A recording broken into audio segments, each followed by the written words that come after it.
Kompas Petang kami lanjutkan bersama saya Sini Permadi. Saudara, Timnas Indonesia akan melakoni laga perempat final Piala Asia U17 melawan Korea Utara.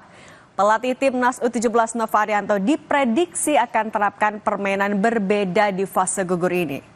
Di babak 8 besar Piala Asia, anak asuh Nova Arianto akan bertemu Korea Utara yang juga lolos ke 8 besar.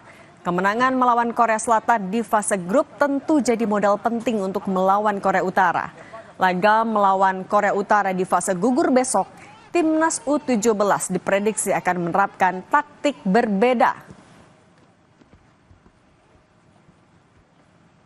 Meskipun di belakang, di depannya sama-sama ada Koreanya ya, tapi cara mainnya Korea Utara dengan Korea Selatan sangat berbeda. Jadi kalau Korea Selatan tuh sangat mengutamakan possession, bermain rapi. Kalau Korea Utara tuh lebih physical football ya, lebih mengandalkan kekuatan fisik, bermain disiplin, kerjasamanya cukup baik, banyak bola-bola direct ke depan. Jadi tidak terlalu banyak memainkan bola di lapangan tengah, kombinasi juga nggak terlalu banyak. Tapi permainan mereka disiplin dan rapi, itu yang membuat mereka sulit dihadapi. Dukungan penuh diberikan keluarga pemain Timnas U17 di tanah air, salah satunya ayah dari Evandra Florasta di Malang, Jawa Timur. Menurut ayah Evandra, jelang laga perempat final lawan Korea Utara, Coach Nova meminta pemain Timnas menjaga fokus. Kabar terbaru mereka untuk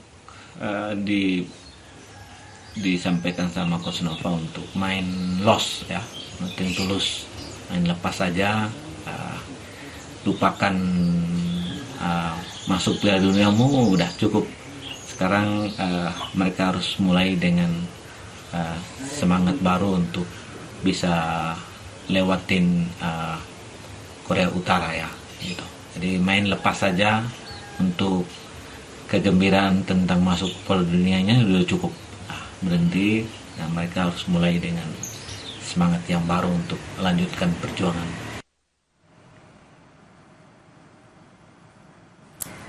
Tim U17 Korea Utara bukanlah lawan yang mudah dikalahkan.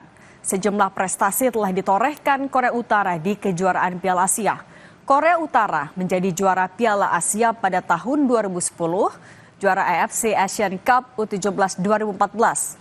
Di Piala Dunia, Korea Utara pernah lolos ke perempat final Piala Dunia U17 2005 Peru.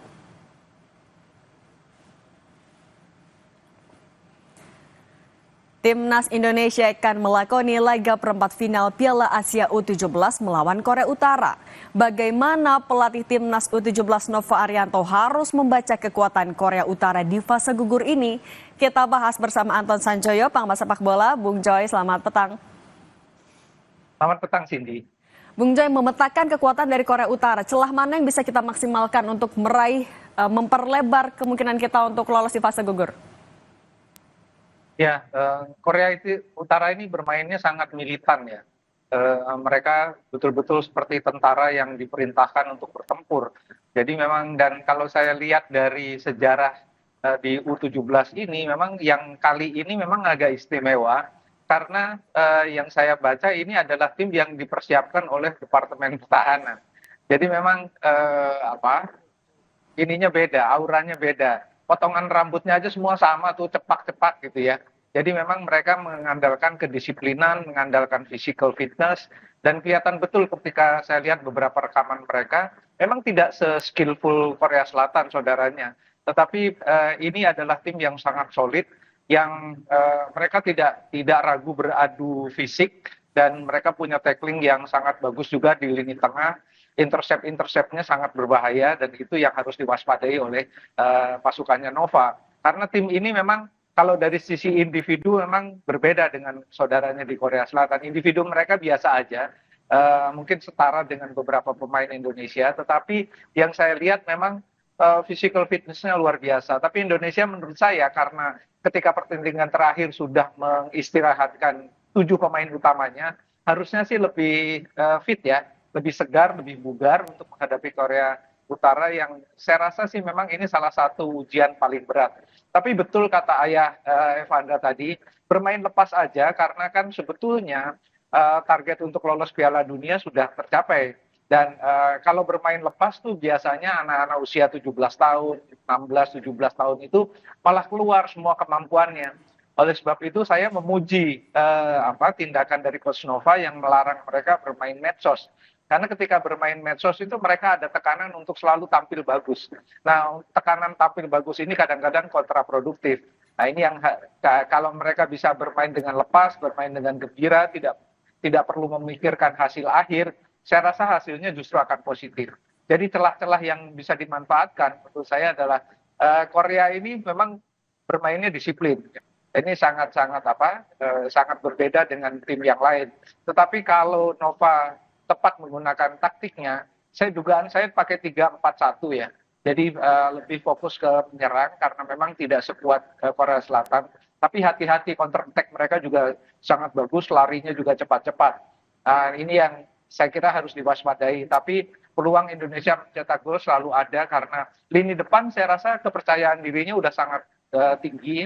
Setelah kemarin juga menang lawan Afghanistan, menang besar lawan Yaman, meski tertekan lawan Korea Selatan tetap bisa menang juga. Jadi saya rasa dari sisi kepercayaan diri sudah sangat baik dan ini bekal yang bagus ya untuk melawan Korea Utara. Nah, formasi ketika kita melawan Korea Selatan, apakah itu juga bisa jadi acuan untuk melawan Korea Utara atau justru Coach Nova harus memberikan kejutan lain? Saya kira ketika melawan Korea Selatan kan memang dengan 5 pemain belakang itu dengan kondisi yang memang Indonesia tertekan ya. Secara permainan kan memang berbeda. Tapi menurut saya sejak awal Coach Nova akan memainkan pola yang lebih menyerang. Tetap dengan 3 center back, tapi dengan 5 di tengah dan 1 di depan. Mungkin yang 1 di depan bisa Alberto atau Mirsa atau Goli atau siapa saja. Tapi kalau itu formasi bertahan. Tapi kalau formasi menyerang bisa dengan 3 penyerang. Saya rasa sih pilihan Coach Nova logikanya lebih ke formasi yang menyerang ya dengan 3-4-2-1 atau 3-4-3. Nah, dengan background Korea Utara sudah pernah juara 2 kali, itu juga kita fokus di menyerang, maksimalkan di menyerang. Itu adalah strategi yang aman untuk dilakukan. Saya kira kalau melihat kondisi tim junior, memang kan tidak sestabil tim yang senior ya. Kalau kita bicara tim seperti Jepang atau Korea Selatan, mereka sangat stabil di seniornya. Tapi di juniornya juga mereka kadang naik turun kan, gitu loh. Jadi junior ini menurut saya belum bisa dipakai patokan. Dan saya rasa sih Korea Utara yang sekarang sih tetap seperti Korea Utara yang dulu-dulu. Jadi tetap harus diwaspadai karena mereka juga sebetulnya kan kepercayaan dirinya sangat tinggi. Apalagi mereka tuh kan sebelum pertandingan terakhir sempat memimpin klasemen dengan sangat meyakinkan. Jadi harusnya sih mereka juga tangguh dan ini akan menjadi pertandingan yang sangat seru bagi Indonesia yang kepercayaan dirinya juga sangat tinggi. Asal jangan kepedean aja, jangan jemawa, jangan terlalu overconfidence karena itu yang akan membuat sebetulnya permainan justru tidak berkembang. Nah ini yang saya rasa Coach Nova dan timnya sudah tahu dan sudah mewanti-wanti tim ini. Oke, termasuk juga nanti Coach Nova diperkirakan akan menerjunkan tim lapis pertama juga untuk melawan Korea Utara. Oh sudah pasti kalau itu, sudah pasti karena ketika melawan Afghanistan dalam pertandingan terakhir kan 7 pemain disimpan, termasuk pemain-pemain yang paling moncer di pertandingan pertama dan kedua. Gitu loh. Dan ketika melawan Afghanistan belum bisa cetak gol, dimasukkanlah pemain-pemain yang menjadi tulang punggung dan akhirnya kan bisa menang 2-0 lewat gol di menit-menit terakhir.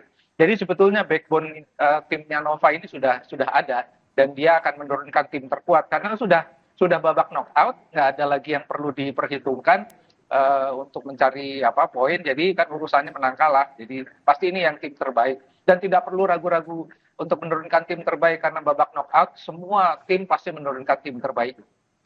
Kalau Bung Jo sendiri bagaimana membaca kekuatan pertahanan dari Korea Utara terutama untuk kipernya? Mereka sangat tangguh ya, sangat tangguh dan sangat disiplin. Kipernya juga menurut saya salah satu yang terbaik di turnamen ini. Jadi harusnya sih mereka bisa memberi perlawanan ketika bertahan ya.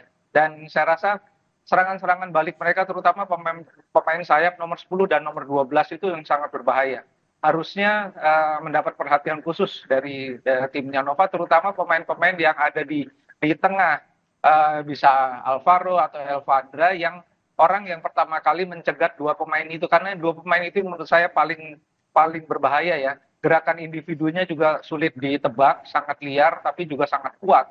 Ini yang menurut saya jadi perhatian juga bagi Coach Nova. Tapi lini pertahanan saya rasa salah satu yang terbaik di turnamen kali ini adalah Korea Utara. Bagaimana timnas kita akan bisa mengimbangi Korea Utara baik itu dari fisik, kan tadi disebutkan fisik mereka disiplin sekali, kemudian juga mental dan kepercayaan diri. Tinggal menghitung jam untuk pertandingan. Seperti apa yang bisa dimaksimalkan di waktu yang singkat ini? Saya rasa kalau dari sisi fisik kan udah ya mereka hanya butuh istirahat kan, dan saya rasa dengan 7 pemain yang diistirahatkan dalam pertandingan terakhir mereka jauh lebih fit, lebih bugar daripada pemain Korea Utara yang masih tampil full tim ketika pertandingan terakhir mereka. Jadi waktu istirahat pemain utama Indonesia udah lebih panjang, ya tinggal sekarang bagaimana di lapangan siapa yang tidak terlalu banyak membuat salah, yang paling minimal membuat error. Saya rasa itu yang akan memetik peluang untuk menang. Dan saya menganalisis juga ada kemungkinan pertandingan ini berjalan draw sampai 90 menit. Ini yang harus diwaspadai juga karena akan ada perpanjangan waktu dan itu sangat-sangat menguras tenaga, apalagi di babak knockout yang saya rasa semua pemain atau semua tim akan tampil sangat-sangat intens dan itu membutuhkan stamina yang luar biasa.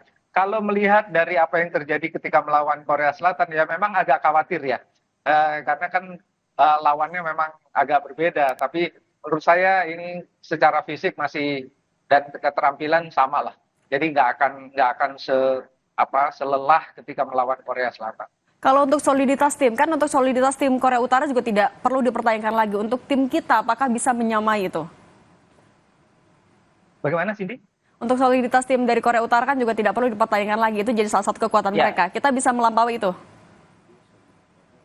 Paling tidak menyamai, karena ini tim kan sudah dibentuk 1 tahun dan hanya ada beberapa pemain tambahan saja. Dan kelihatan kan dalam sejak mereka berlatih melakukan TC, sejak berlatih di Bandung, kemudian beberapa kali pertandingan uji coba, terakhir itu hanya kalah lawan Iran, dan kelihatan betul bahwa tim ini makin lama makin kompak.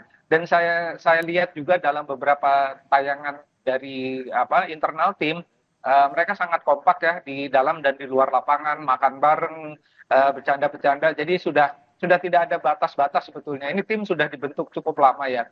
Memang kalau untuk sebuah tim 1 tahun belum terlalu lama. Tapi ini kan tim junior yang memang mereka berasal dari daerah-daerah yang berbeda. Tapi mereka ada juga beberapa yang berkompetisi sejak usia 10 tahun itu dalam kompetisi yang sama. Jadi udah saling mengenal. Dan saya yakin sih anak-anak zaman sekarang ini lebih cepat cair ya daripada yang kita temui pada masa lalu. Tapi ya kita lihat nantilah di lapangan. Tapi kalau dilihat secara selitas di lapangan, mereka bercanda atau di luar lapangan dengan semua keakrabannya, saya yakin tim Indonesia ini juga solid. Doa terbaik untuk timnas U17 Indonesia. Terima kasih Bung Joy sudah berbagi di Kompas Petang. Sehat selalu. Sama-sama, terima kasih. Usai jeda, saudara, kami hadirkan informasi 11 jenazah petambang emas sudah dievakuasi. Polda Papua akan memeriksa pengelola dan petambang emas yang selamat saat serangan KKB di Yahukimo, Papua Pegunungan.